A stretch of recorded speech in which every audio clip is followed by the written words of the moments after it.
Captain Jake Morrison stood on the bridge of the starship Starbound, watching the stars through the main window.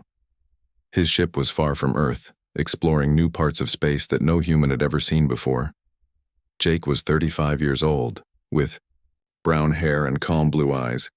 He had been captain for 5 years and his crew trusted him completely. The Starbound was not a big ship.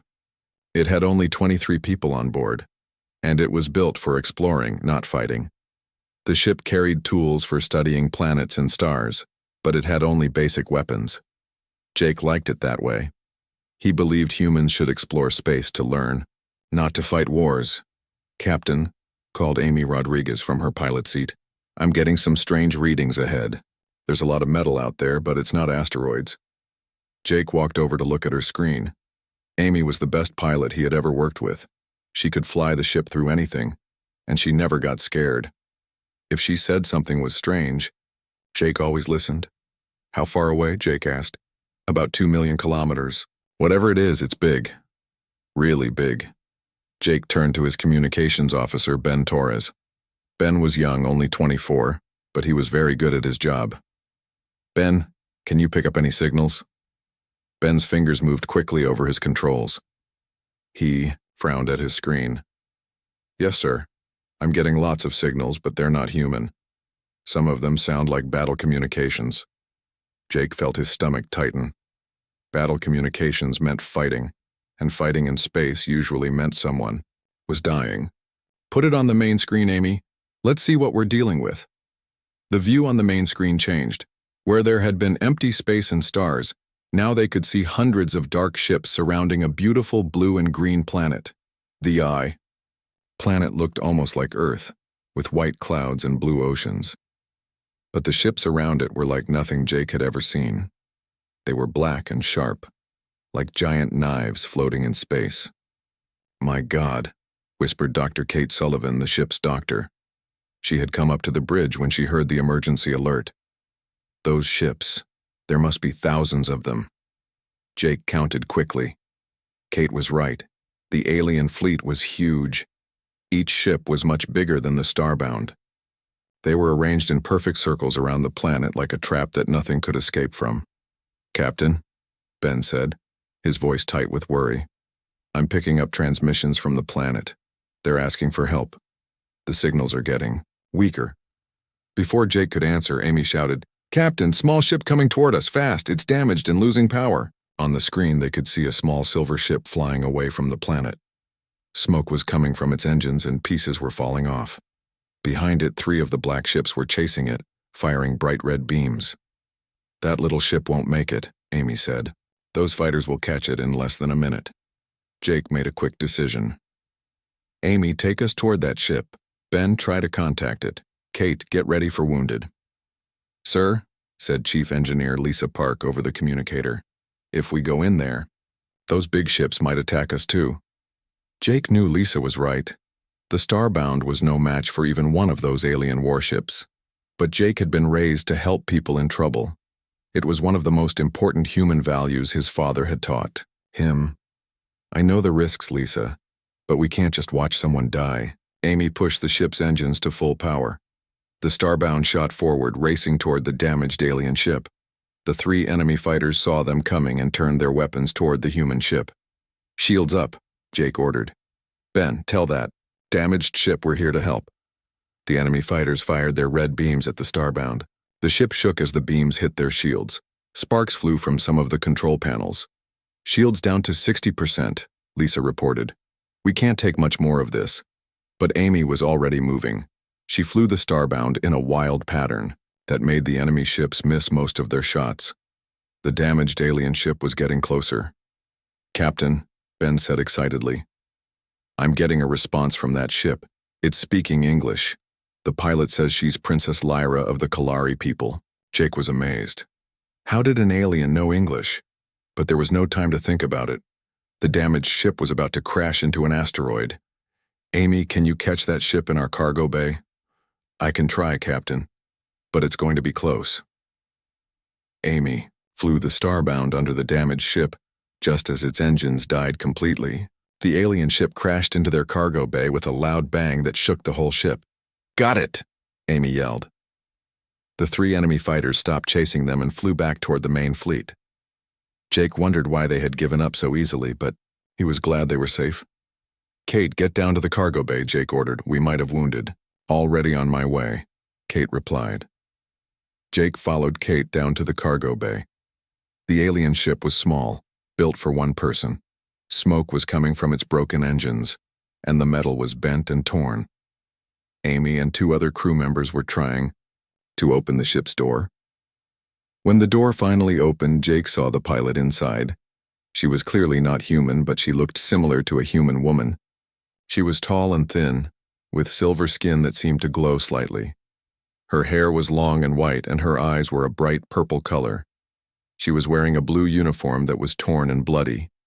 The alien woman tried to stand up, but she was badly hurt. Kate caught her before she could fall. "Easy," Kate said gently. "We're here to help." The alien woman looked up at Jake with her purple eyes. When she spoke, her voice was beautiful but weak.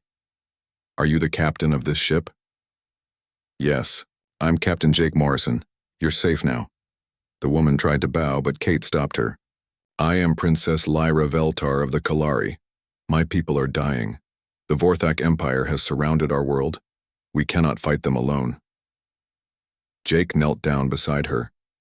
"How do you know our language?" "We have been watching your people for many years. We learned your languages from your radio signals."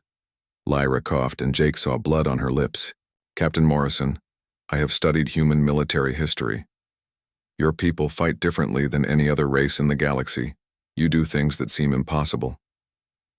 "What do you want from us?" Jake asked. Lyra's purple eyes filled with tears. "My people will be slaves or dead within 3 days. The Vorthak have technology far beyond ours, but they think in patterns. They cannot understand the way humans fight. Please, Captain Morrison, help us save our world." Kate was bandaging Lyra's wounds, but Jake could see the alien princess was very badly hurt. She might not live much longer. "What can we do?" Jake asked. "We're just one small ship." Lyra reached out and grabbed Jake's hand. Her skin was warm, and he could feel her desperation. "In my culture, when someone saves your world, you owe them everything. If you help my people, I will give you anything you want, anything at all." She looked directly into Jake's eyes. "I offer myself as your prize, Captain Morrison. My life, my world, everything I am. Please save my people." Jake felt uncomfortable with her words. He didn't want anyone as a prize, but he could see the love she had for her people and the fear in her eyes. He looked up at Kate, who nodded. Then he looked at Amy and Ben, who had joined them in the cargo bay. They were all watching him, waiting for his decision. Jake thought about his father's words. "Son, when someone needs help, you help them. That's what makes us human." He squeezed Lyra's hand gently. "Princess, we'll do everything we can to help your people. But I don't want you as a prize, I want you as a friend." Lyra's eyes widened with surprise, but before she could speak, she collapsed in Kate's arms. "Get her to the medical bay," Jake ordered, "and someone get me everything we know about that alien fleet. We have a war to plan." Jake felt uncomfortable with her words. He didn't want anyone as a prize, but he could see the love she had for her people and the fear in her eyes. He looked up at Kate, who nodded. Then he looked at Amy and Ben, who had joined them in the cargo bay. They were all watching him, waiting for his decision. Jake thought about his father's words. "Son, when someone needs help, you help them. That's what makes us human." He squeezed Lyra's hand gently. "Princess, we'll do everything we can to help your people. But I don't want you as a prize. I want you as a friend." Lyra's eyes widened with surprise, but before she could speak, she collapsed in Kate's arms. "Get her to the medical bay," Jake ordered. "And someone get me everything we know about that alien fleet. We have a war to plan." Jake sat in his captain's chair, staring at the data on his screen. The numbers were not good. The alien fleet had over 2,000 ships, each one bigger and stronger than the Starbound. Their weapons could destroy his ship with one shot. Their shields were 10 times stronger than anything humans had built. "This is crazy," muttered Ryan Clark, the ship's navigation officer. He was looking at the same data. "Captain, those ships are monsters. Our biggest warships back on Earth would be like toys compared to them." Jake nodded. Ryan was right. The Vorthak Empire had technology that was hundreds of years ahead of humanity. In a normal fight, the Starbound would be destroyed in seconds. But Jake had been thinking about what Princess Lyra had said. She believed humans fought differently than other races. Jake wondered what she meant by that. "Ben, can you show me recordings of how these Vorthak fight?" Ben's fingers moved over his controls. "I've been recording their communications and movements for the last 2 hours. Here's what I found." The main screen showed the Vorthak fleet from above. The ships moved in perfect patterns like they were dancing. When they attacked the planet's defenses, they did it the same way every time. First, the big ships would fire together. Then the smaller ships would move forward in straight lines. Then they would pull back and let the big ships fire again. "They're very organized," Amy said. "But they do the same thing over and over." Jake watched the patterns for several minutes. Amy was right. The Vorthak were like a machine. Everything they did was planned and perfect. They never made mistakes, but they also never changed their plans. "That's it," Jake said suddenly. "They can't adapt. They're too organized." "What do you mean, Captain?" asked Lisa Park. She had come up from the engine room to join the discussion. "Look at them. They have better ships, better weapons, better everything. But they think like computers, not like living beings. They make plans and stick to them no matter what happens." Jake stood up and started walking around the bridge. His crew watched him. They knew he was working on an idea. "Ryan, what do human military forces do when they're outnumbered?" Ryan thought, for a moment. "Well, sir, we usually try to be unpredictable. We hit and run, use tricks, attack where the enemy doesn't expect." "Exactly. We cheat." Jake smiled for the first time since they had arrived. "We do things that don't make sense to a logical mind." Dr. Kate Sullivan's voice came over the communicator. "Captain, Princess Lyra is awake. She wants to talk to you." Jake went down to the medical bay. Lyra was sitting up in bed looking much better. Kate had healed most of her wounds with human medical technology. The princess was amazed by how quickly she was recovering. "Your medicine is incredible," Lyra said when Jake entered. "My people's healers said I would need weeks to recover from these injuries." "Dr. Sullivan is the best," Jake replied. "How are you feeling?" "Strong enough to fight if necessary." Lyra's purple eyes were bright and determined. "Captain Morrison, have you decided to help my people?" "Yes, but I need to understand something. You said humans fight differently. What did you mean?" Lyra smiled slightly. "My people have studied many races in the galaxy. Most intelligent species think in similar ways. They make logical plans based on the best information available. They try to minimize risk and maximize advantage." She paused and looked directly at Jake. "But humans are different. Your people do things that seem impossible or foolish, but somehow they work. You take risks that would terrify other races. You find solutions that no one else would even consider. Can you give me an example?" "Your history is full of them. At a place called Thermopylae, 300 of your warriors held off an army of thousands. At Pearl Harbor, your people were attacked and seemed defeated, but they came back stronger than before. In your World War II, you invaded beaches that were considered impossible to attack." Jake was surprised that she knew so much about human history. "How do you know all this?" "We have been listening to your radio and television signals for 50 years. We have learned your languages and studied your culture. My father believed that humans might be the key to defeating empires like the Vorthak. What makes you think we can help now?" Lyra's expression became serious. "The Vorthak have conquered 17 star systems. They have never been defeated, because they have better technology than everyone else, but they have never fought humans before." Jake thought about this. "What exactly are we up against?" "The Vorthak Empire uses fear and overwhelming force. They surround a planet with massive fleets and demand surrender. If a world refuses, They destroy all life on it as an example to others. They are methodical, patient, and completely without mercy. And they're doing this to your world now? Yes. Our planetary shields will fail in less than 2 days. When that happens, they will land troops and enslave everyone who survives the initial attack. Lyra's voice became quiet.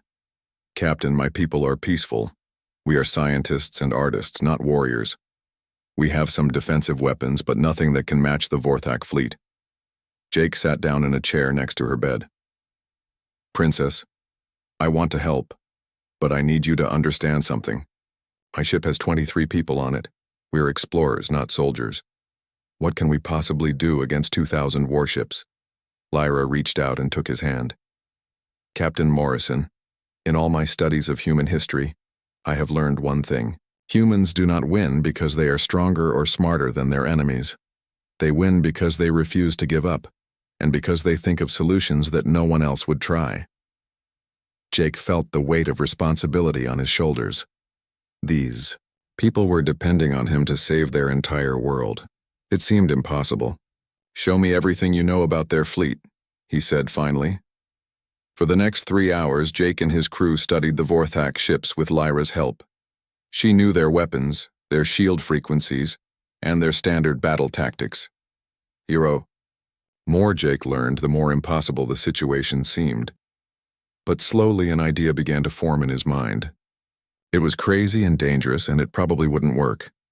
But as Lyra had said, humans were good at trying impossible things. Lisa, Jake called to his chief engineer. How much explosive material do we have on board? We've got mining charges. For asteroid work, sir. About 50 of them. Why? Can you modify them to work in space? Lisa looked confused. I suppose so, but, Captain, those charges aren't designed to damage starships. They're for breaking up rocks. What if we concentrated all 50 charges in one place and set them off at the same time? That would create a pretty big explosion, but sir, the Vorthak shields would absorb it easily. Jake smiled. What if their shields weren't working when the explosion happened? Captain, Amy said slowly. What exactly are you planning? Jake looked around at his crew. They were all staring at him with worried expressions. Even Lyra looked concerned. I'm planning to do something so stupid and reckless that the Vorthak will never see it coming. He turned to Ben.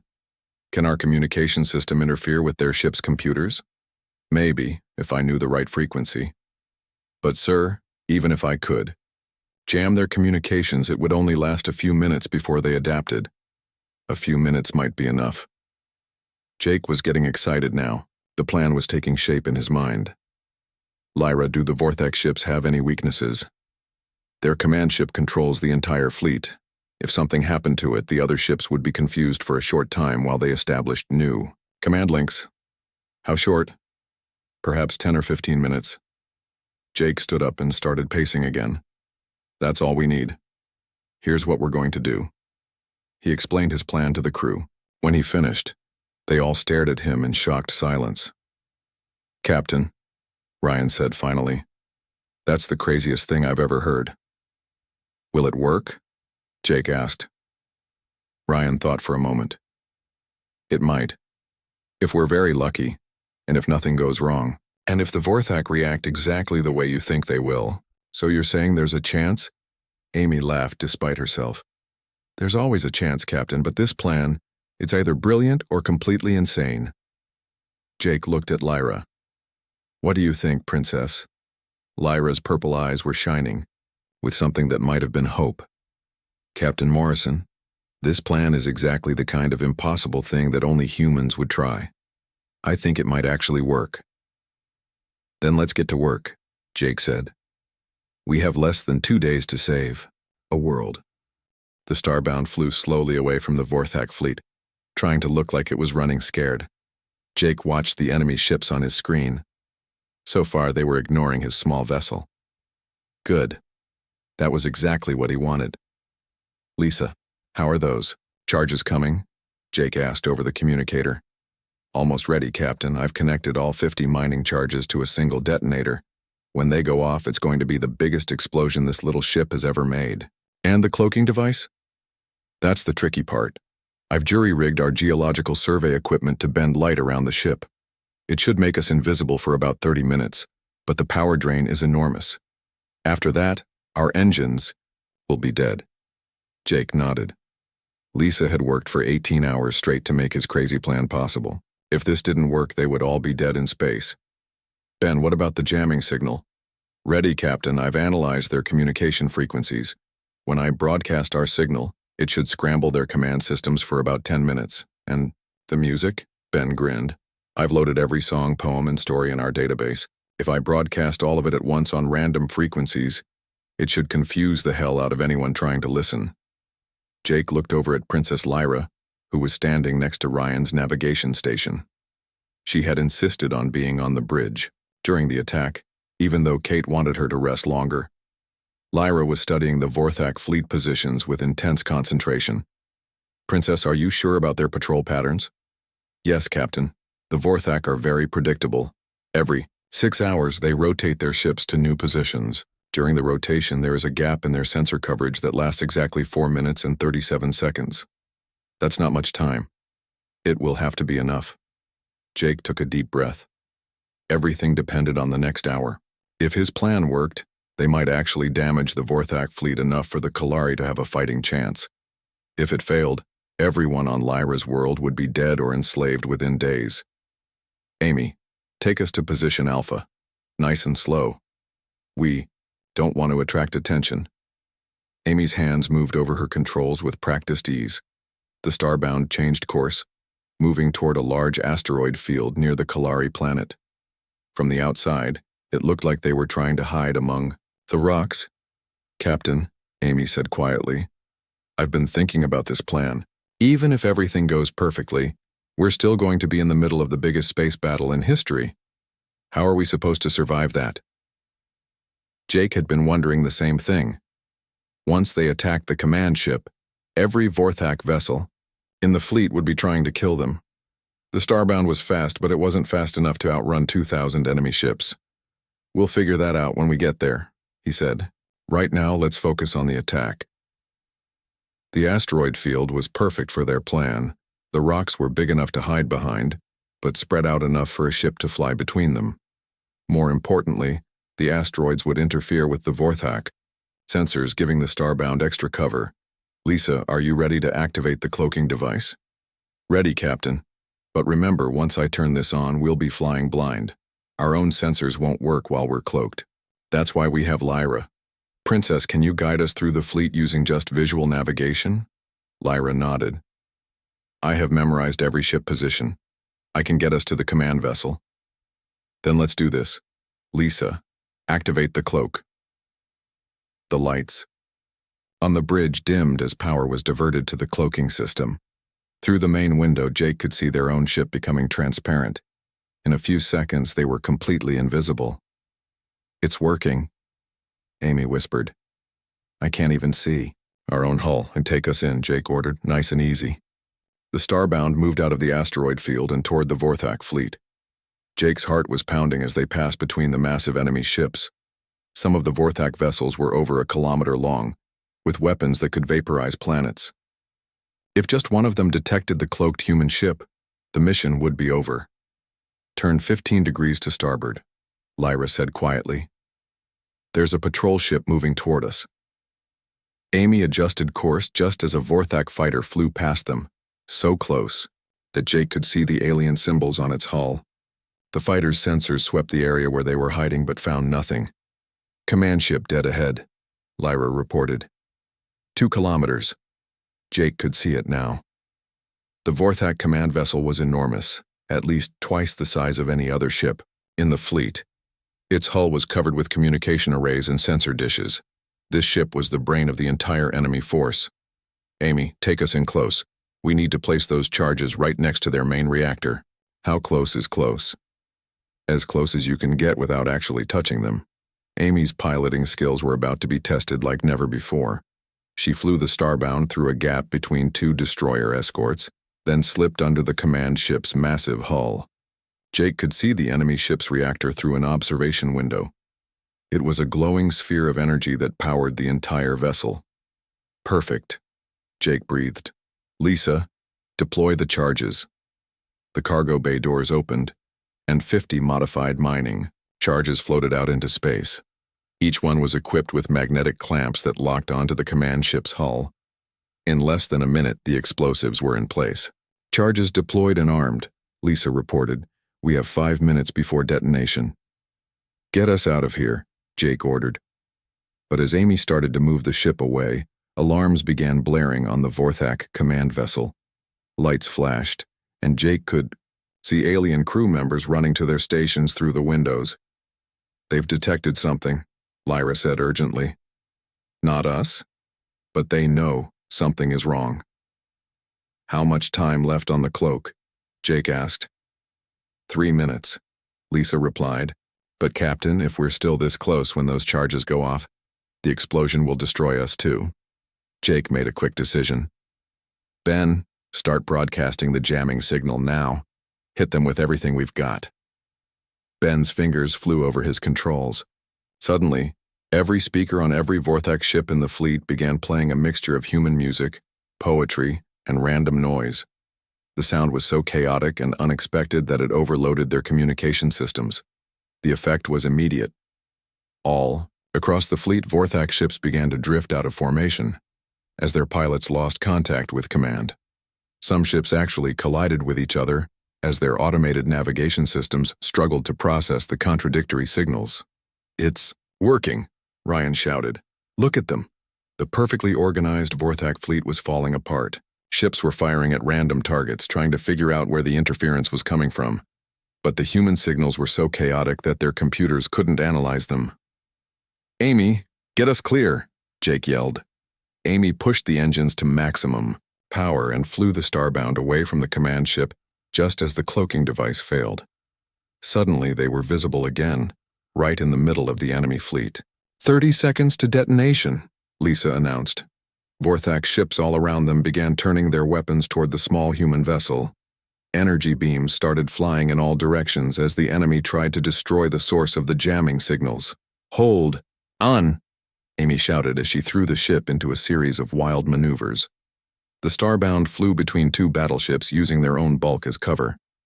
Amy rolled the ship upside down and dove toward the planet, trying to put distance between them and the command vessel. 10 seconds, Lisa called out. Jake watched the countdown on his screen. 5 seconds, 4, 3, 2, 1. The explosion was incredible. 50 mining charges going off at once created a ball of fire that could be seen from the planet's surface. The Vorthak command ship, caught completely by surprise, was torn apart by the blast. Its reactor went critical, creating a second explosion even bigger than the first. The shockwave hit the Starbound like a giant fist, sending the ship tumbling through space. Sparks flew from every control panel on the bridge, and Jake could hear metal groaning under the stress. "Damage report!" he yelled over the noise. "Shields are gone," Lisa replied. "Hull integrity at 60%, but we're still alive." Jake looked at the main screen. Where the command ship had been, there was now only empty space and floating debris. All around them, Vorthak ships were drifting without direction, their crews trying to figure out what had happened. "The jamming is still working," Ben reported. "Their communications are completely scrambled." "Princess," Jake called to Lyra, "can your people take advantage of this confusion?" Lyra was already speaking into a communicator she had taken from her damaged ship. She was talking rapidly in her own language, giving orders to the Kalari Defense Forces. "They're responding," she said excitedly. "Our ground batteries are targeting the ships closest to the planet. Without their command ship, the Vorthak can't coordinate their shields." On the screen, Jake could see energy beams rising from the planet's surface, striking Vorthak ships that were too confused to defend themselves properly. Several enemy vessels exploded as their overloaded systems failed. But Jake's celebration was short-lived. Even without their command ship, the Vorthak fleet was enormous. Hundreds of ships were still operational, and they were starting to adapt to the situation. "Captain," Amy said urgently, "we've got company. 6 fighters coming in fast, and they look angry." Jake could see the enemy ships approaching. Their weapons were already charging, and there was nowhere to hide. "Amy, the space battle raged for 6 hours. Without their command ship, the Vorthak fleet had broken into smaller groups, each trying to complete the mission on their own. But the confusion Jake had created was spreading through their ranks like a disease. "Captain," Ben called from his station, "I'm still broadcasting the human cultural database. The Vorthak computers are trying to analyze our music and literature, but they can't understand it. Every time they think they've figured out the pattern, I hit them with something completely different." Jake watched the battle unfold on his screen. Kalari defense platforms were picking off confused Vorthak ships one by one. Princess Lyra sat at a communication station she had jury-rigged to contact her people, coordinating the counterattack with deadly precision. "Tell Battery 7 to target the ship at coordinates 457, she said into her communicator. "Its shields are fluctuating." A beam of energy shot up from the planet and struck the Vorthak vessel. The ship's shields collapsed, and a second shot tore through its hull. Another enemy ship was destroyed, but Jake could see that the Vorthak were slowly adapting. Some of their ships had managed to block out the human signals and were reforming into attack groups. The largest group, led by what looked like a second command ship, was moving toward the planet's main population center. "Amy," Jake said, "can you get us close to that big group of ships?" Amy looked at him like he was crazy. "Captain, there are at least 300 ships in that formation. If we get too close, they'll blow us apart." "I know, but I have an idea." Jake turned to Lisa. "How much power do we have left?" "Not much. The cloaking device drained most of our reserves and we've taken a lot of damage. Maybe enough for one. More trick, whatever you're planning." Jake smiled. His crew had followed him this far even though his plan seemed impossible. He hoped they would trust him one more time. "Ben, I want you to broadcast something specific to that fleet." "Can you target just those ships?" "I think so. What do you want me to send?" "Everything we have about human warfare, battle strategies, weapons designs, military history. Make it look like we're accidentally leaking classified information." Ryan stared at him. "Captain, why would we want to give them our military secrets?" "Because," Jake said, "human military tactics will seem completely insane to them. They'll spend so much time trying to understand our strategies that they won't notice what we're really doing." Lyra looked up from her communications station. "What are we really doing?" Jake pointed to the asteroid field. "We're going to play pool." For the next hour, Jake explained his new plan. It was even crazier than the attack on the command ship, but his crew was starting to understand how Jake's mind worked. The captain didn't just think outside the box, he forgot the box existed entirely. "Amy, I need you to use our tractor beam to grab that asteroid," Jake said, pointing to a rock the size of a small moon. "Sir, our tractor beam isn't designed to move anything that big." "I know. That's why we're going to overload it." Amy shook her head but began the procedure. The Starbound's tractor beam locked onto the massive asteroid and began to pull. The ship's engines screamed under the strain, and warning lights flashed all over the bridge. "Hull stress is reaching critical levels," Lisa reported. "If we keep this up, the ship will tear itself apart." "Just a little longer," Jake said. "Amy, can you aim that asteroid at the Vorthak formation?" "I can try, but Captain, even if I can, move it. That rock will take hours to reach them, they'll just move out of the way. Not if they don't see it coming." Jake turned to Ben. "Are they still analyzing our military data?" "Yes, sir. I'm reading massive computer activity across their fleet. It looks like they're trying to simulate human battle tactics." "Perfect.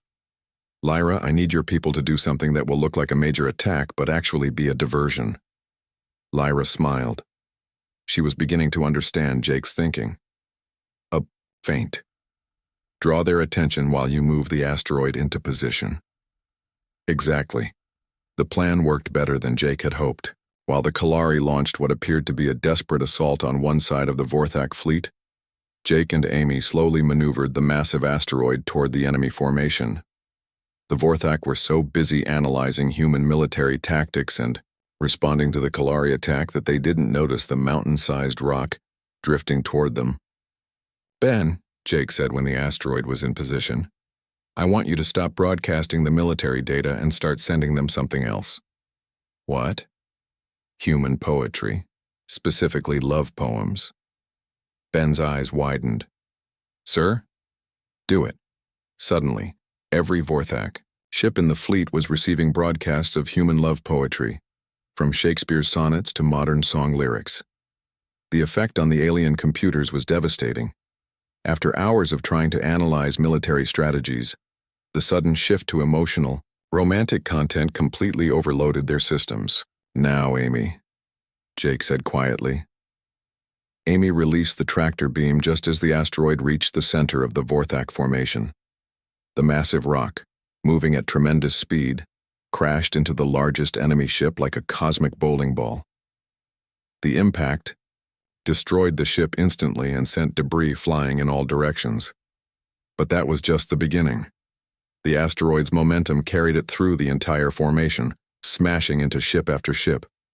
Each collision sent the rock spinning in a new direction, creating chaos throughout the enemy fleet. "Strike!" Amy yelled, watching the destruction on her screen. In less than 10 minutes, the asteroid had destroyed or damaged over 100 Vorthak ships. The survivors were scattered across space, their formation completely broken. "Princess," Jake called to Lyra, "now would be a good time for your people to counterattack." Lyra was already giving orders. Kalari ships that had been hiding in the planet's shadow suddenly appeared, attacking the confused and scattered Vorthak vessels. What had been an overwhelming enemy fleet was now a collection of isolated, vulnerable targets. But Jake's celebration was cut short when alarms began blaring throughout the ship. "Captain," Lisa's voice was urgent, "we've got a problem. That asteroid trick overstressed our engines. We're losing power and life support is failing." Jake looked at his displays. Lisa was right. The Starbound was dying. They had pushed the little ship beyond its limits and now it was paying the price. "How long do we have?" he asked. "Maybe an hour before life support fails completely. Less if we try to use the engines." Jake felt a cold weight in his stomach. They had helped save Lyra's world, but they might not live to see the victory. "Captain," Amy said quietly, "I'm reading massive energy signatures from the planet. Something big is happening down there." On the main screen, they could see lights appearing all over the Kalari world. The planet's surface was glowing with energy, as defensive systems that had been hidden for centuries came online. "My people are activating the ancient defenses," Lyra explained. "We built them long ago, but never had to use them. They require enormous amounts of power, which is why we could only activate them now after so many enemy ships have been destroyed." Beams of energy unlike anything Jake had ever seen rose from the planet, striking the remaining Vorthak ships with deadly accuracy. Each beam seemed to seek out its target, following ships that tried to escape and destroying them completely. "How many ships do they have left?" Jake asked. Lyra checked her readings. "Less than 200, and they're retreating." Jake watched as the surviving Vorthak vessels fled toward the edge of the star system. The great invasion fleet that had seemed unstoppable just hours ago was now a broken, defeated force. "We did it," Ryan said in amazement. "We actually won." But their victory felt hollow as the Starbound continued to lose power. The lights on the bridge were dimming, and Jake could feel the temperature dropping. "Lyra," he said, "can your people help us? Our ship is dying." Lyra was already working at her communication station. "I'm contacting our rescue ships now. Captain Morrison, my people owe you everything. We will not let you die." Jake sat back in his captain's chair and looked around at his crew. They had done the impossible. A single human ship with 23 people had helped defeat the most powerful military force in the galaxy. "Captain," Ben said, "I'm getting a transmission from the planet. Princess Lyra's people want to speak with you." "Put it on screen." The image that appeared was of an elegant Kalari male with silver hair and kind purple eyes. He wore robes that marked him as someone of great importance. "Captain Morrison," the alien said, "I am Chancellor Valdor, leader of the Kalari Council. We have no words to express our gratitude for what you have done. You have saved not just our world, but our entire civilization." "We were glad to help," Jake replied, "but we couldn't have done it without Princess Lyra's guidance. My daughter speaks very highly of you and your crew. She tells us that you refused her offer to become your prize." Jake felt uncomfortable again. "Chancellor, I don't believe anyone should be a prize. Lyra is a brave warrior and a good person. She should be free to make her own choices." The Chancellor smiled. Captain Morrison, I think you misunderstood my daughter's offer. In our culture, when someone offers themselves as a prize, they are not offering to become a slave. They are offering to bind their life to yours as an equal partner. It is the highest honor our people can give. Jake looked at Lyra, who was blushing slightly. I tried to explain, she said quietly, but your language doesn't... 3 weeks after the battle, Jake stood on the observation deck of the Kalari space station, watching work crews repair the Starbound. The little human ship looked tiny next to the massive alien vessels surrounding it, but Jake felt proud every time he looked at her. That small ship had helped save an entire world. The repairs are going well, said a familiar voice behind him. Jake turned to see Princess Lyra approaching. She looked different now, stronger and more confident than when they had first met. The responsibility of helping to rebuild her world after the war had changed her, just as the battle had changed Jake. Your people are amazing engineers, Jake replied. They've made the Starbound better than new. Lisa is in love with the new engine systems. Lyra smiled and joined him at the observation window. She has been working with our technicians for 16 hours a day. I think she enjoys the challenge. And what about you? How are you enjoying being queen? Lyra's expression became more serious. 3 days after the battle, news had come that her father had died from injuries received during the first Vorthak attack. Lyra was now the ruler of her people, with all the responsibilities that came with the title. It is difficult, she admitted. My father spent his whole life preparing for this role. I have had to learn everything in a few weeks. You're doing great, Jake said. Your people love you and you've handled the reconstruction better than anyone could have expected. Thank you. But Jake, being queen means I cannot leave my world. My people need me here. Jake had been thinking about this problem for days. When he had first met Lyra, she had talked about binding her life to his and sharing his adventures. But how could she do that if she had to stay on her home planet? Have you thought about what we discussed before? Jake asked. About becoming partners? I think about it every day. Lyra looked at him with her beautiful purple eyes. But I do not see how it can work. You are an explorer. You need to travel among the stars. I am tied to this world by duty. Jake took her hand gently. Lyra, I've been talking to my crew and we've come up with an idea. What if the Starbound became more than just an exploration ship? What if we became ambassadors? Ambassadors? Think about it. Humans and Kalari working together. We could explore the galaxy and make contact with other species. We could build alliances, share knowledge, prevent wars like the one with the Vorthak. Lyra's eyes widened as she understood what he was suggesting. You want to create a partnership between our peoples? More than that. I want to create a new kind of organization, humans and Kalari, exploring together, protecting peaceful worlds from empires like the Vorthak. And you think I could be part of this? Jake smiled.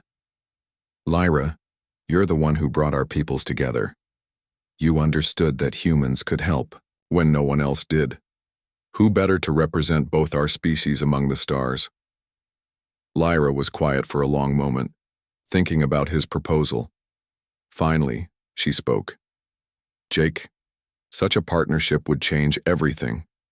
My people have been isolated for centuries. We have never worked closely with another species. Are you worried about what your people would think?